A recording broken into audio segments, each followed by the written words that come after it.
My dear readers, did you know that reading a book for just 6 minutes a day can significantly reduce stress levels? Or that the longest sentence ever written in a book is a whopping 13,955 words long? These are just a couple of the incredible facts about books and reading that I'll be exploring in this video. So sit back, relax, and get ready to expand your knowledge of the wonderful world of books and reading. Whether you're a bibliophile or just looking to learn something new, you are in for a treat today. In this video, I'll be exploring 7 fun facts about books and reading that you probably didn't know about. From surprising health benefits to mind-boggling literary feats, I'll be uncovering some of the mind-blowing facts that will leave you amazed. So if you've just bumped into this channel, my name is Adelaide and a warm welcome to you. But if you've been following me for a while now, you already know that I enjoy reading books and sharing the lessons that I learned from them, including some of the interesting research that I do. And today's one is a research-based video. It's a very interesting one. And so without further ado,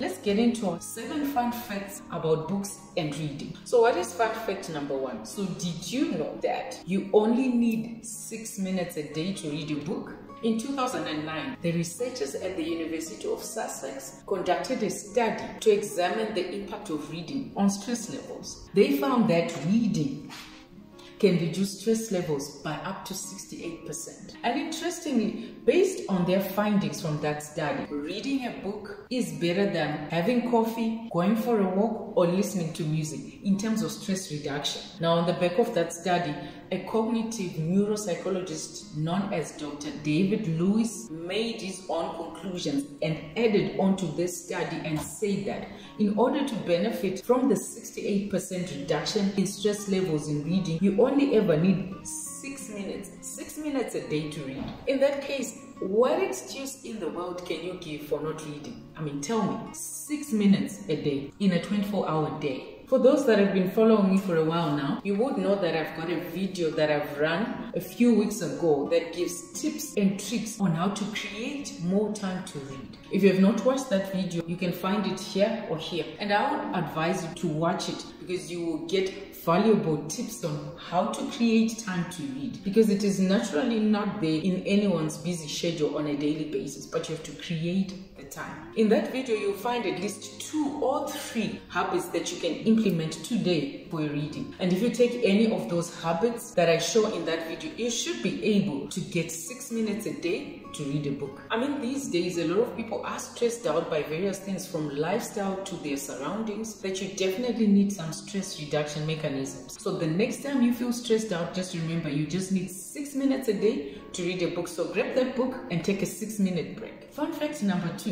Did you know that the color blue for book covers is the most popular for non-fiction and academic publishing? That I did not know. Apparently, researchers established that the color blue is the favorite globally. It's generally the favorite color globally. And according to color psychology, which is a study of how colors affect human mood and behavior, the color blue is often associated with inspiration, stability, trustworthiness, calmness, and relaxation. It is said to also stimulate the mind and increase productivity, making it a popular color for offices and hospitals apparently. And you would see, for those that watch a lot of inspirational videos, even those that are to do with meditation, a lot of blue comes in there. So then it is said that apparently book publishers also choose blue as a popular cover for their books, especially if they're going to produce non-fiction, science, academic, or business books. They want the book to make the reader feel good. Talk about judging a book by its color.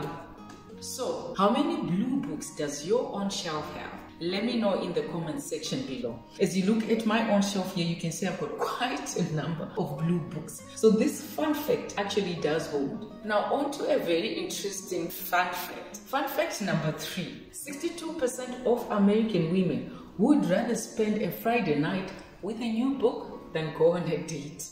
Isn't that interesting? An American survey company called Saks Media held a survey to find readers' preferences. The survey was done in August 2021 on 1,100 individuals. They were performing this survey on behalf of an online platform in the USA called BookyCall. BookyCall. I hope you heard me right. BookyCall. an online platform that matches readers with a book in the same fashion that a dating app would. So I suppose there's a lot of swiping left and right on that app in order to match you up with a book. This is the survey in which they found that 62% of the women respondents in that survey agreed and said that they would rather spend a Friday night with a new book than go on a date. On the flip side of that, 61% of the male respondents in the same survey, which is pretty much the same portion if you look at it, 61%, 62%, responded that they would rather go on a date. Didn't John Gray already say men are from Mars, women are from Venus? A very interesting survey indeed, with mind-boggling, interesting, laughable results. The extent to which books actually have a meaning in people's lives as a companion. And by the way, a note from Saks Media about the survey says that the survey was representative by age, gender, region, and income levels. They also indicate their margin error to be about plus or minus 3%, which is quite good. So this is actually a very useful survey, albeit with interesting findings. I can only imagine how interesting it is to use this platform called BookyCall. I read about it for the first time when I was doing this research, and I thought, oh, that's interesting. I know Goodreads and similar platforms, and actually according to that survey, a lot of the respondents in it who use Goodreads do not mind using an alternative app that has the same functionality in matching people up with a book or recommending a book. And this BookyCall platform comes with a twist to it. You know, it spices everything up by doing it in a dating fashion. You know, swipe right, swipe left, get a book, choose a book, match up with a book. Now on to fun fact 4, which as much as fun fact 3 was interesting, is even more interesting. Now this one was a survey held in the UK, and the discovery was that over 50% of all the book readers in that UK survey have pretended to have read a book they haven't read. They haven't actually read the book. According to the UK Independent, a survey was done on 2,000 individuals in 2019, and more than half of them admitted to having pretended or lied about having read a book cover to cover. These people lied. They said, oh yes, I read a book.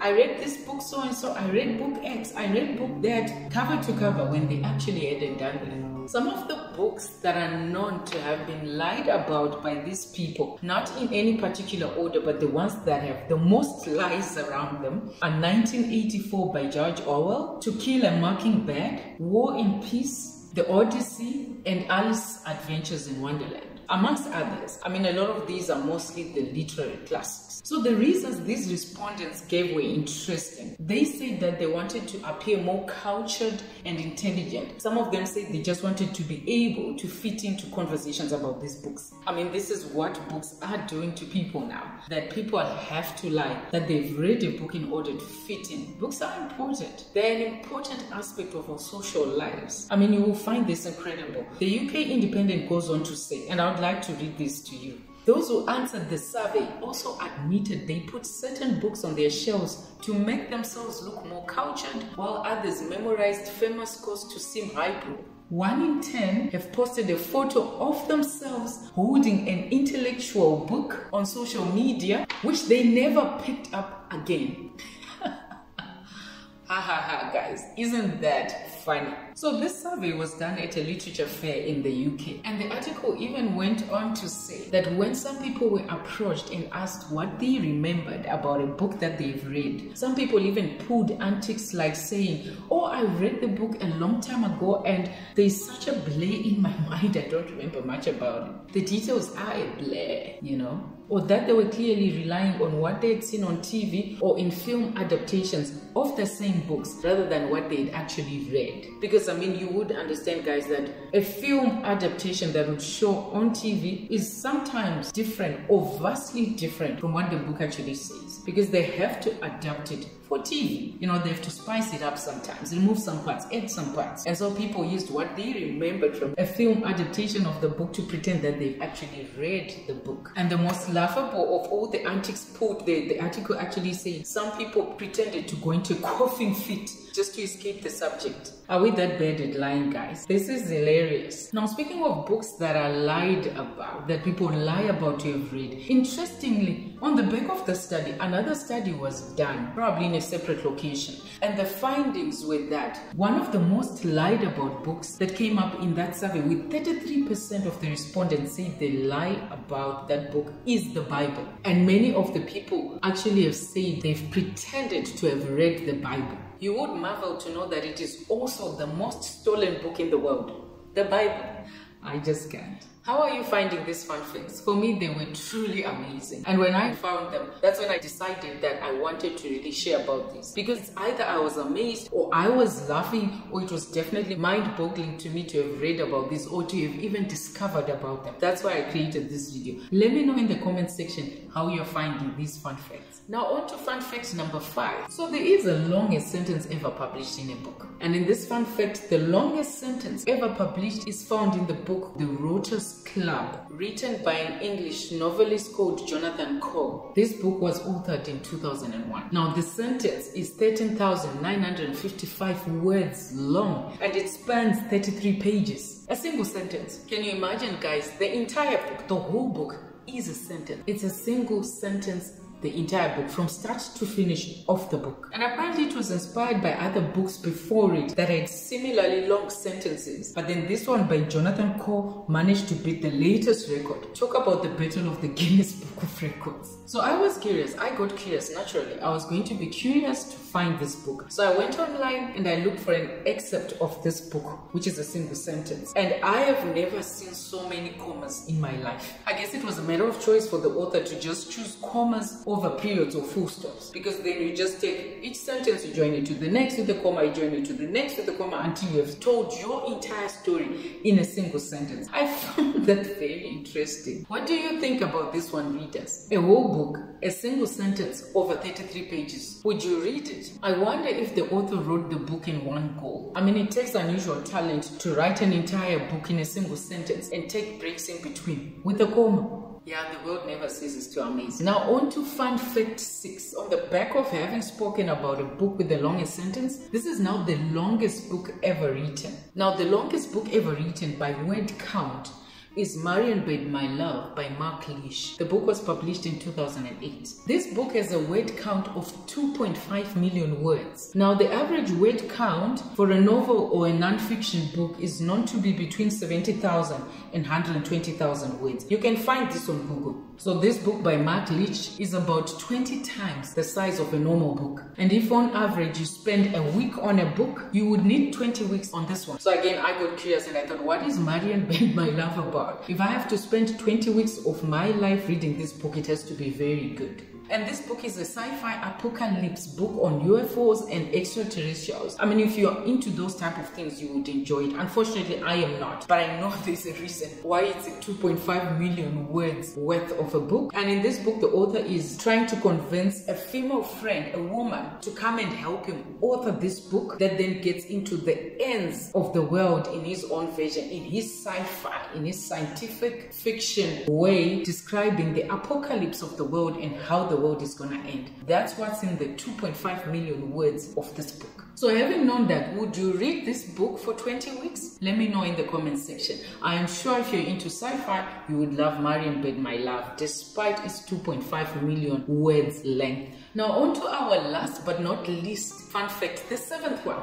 Fun fact 7 that I found and was very interesting to me, and I could not leave it out of this list, says that the most expensive book ever sold was a copy of Leonardo da Vinci's Codex Leicester. And listen to this. This book sold for $30.8 million in 1994. And guess who bought it? It was bought by Bill Gates. $30.8 million in 1994. A whopping $30.8 million for a book. Of course, it's a book from a legend. It's Leonardo da Vinci, so I get that. I understand that. But this is $30.8 million, folks. So I went online looking for an inflation adjustment calculator, curious to know what the cost of this book in real terms today, in today's value, would have been in 2023. And according to the online inflation adjustment calculator that I found when I punched in $30.8 million in 1994 and do an inflation adjustment of that figure to 2023, that book would have been bought by Bill Gates for $62.7 million. Think about it, guys. A banging $62.7 million. For a book, we all should just be writers. So I mean, like I said, I know this is Leonardo da Vinci, but I was naturally going to be curious what was in that book. So according to TCK Publishing, this is what I got was in that book. And open quotes, this book was essentially Leonardo da Vinci's science diary. Created in 1510, it contains Da Vinci's drawings, theories, and observations on things like the movement of water, luminosity of the moon, and why fossils of sea creatures can be found on mountains. All that intelligent stuff. Bill Gates must have had a reason why he spent so much money on that book. So what was this about? What was this transaction about? And what I learned is that after Bill Gates purchased the book from Leonardo da Vinci, he then got this Codex Leicester digitally scanned. Then he released some of the images as screensavers and wallpapers on Windows 98 Plus, whenever that was, Windows 98 Plus. And I mean, it's obvious then that Bill Gates made even more money than the $30.8 million that he had used to purchase the books from the byproducts of this book once he took it into his business. Talk about making money make sense. Let me know your thoughts on this one, guys. Staggering facts indeed. And on that long money note, it's a wrap, dear readers. I hope you enjoyed learning about these 7 fun facts about books and reading as much as I did. Especially the fact that you only ever need 6 minutes a day to read a book and get the benefits of book reading. That is worth a celebration, especially to those that think that they have to pretend to be holding a book the entire day. There is no need for that now. You can justify your certified 6 minutes to anyone from now on. So I hope this video has inspired you to pick up a book and dive into a new world of knowledge and imagination. And I hope that it has also inspired you to do your own research about any of the subjects that you're interested in. My subject is always books. So don't forget to share this video with your family and friends so they can learn about these fun facts too. Thanks for watching, and cheers to many more book reviews and recommendations and fun facts.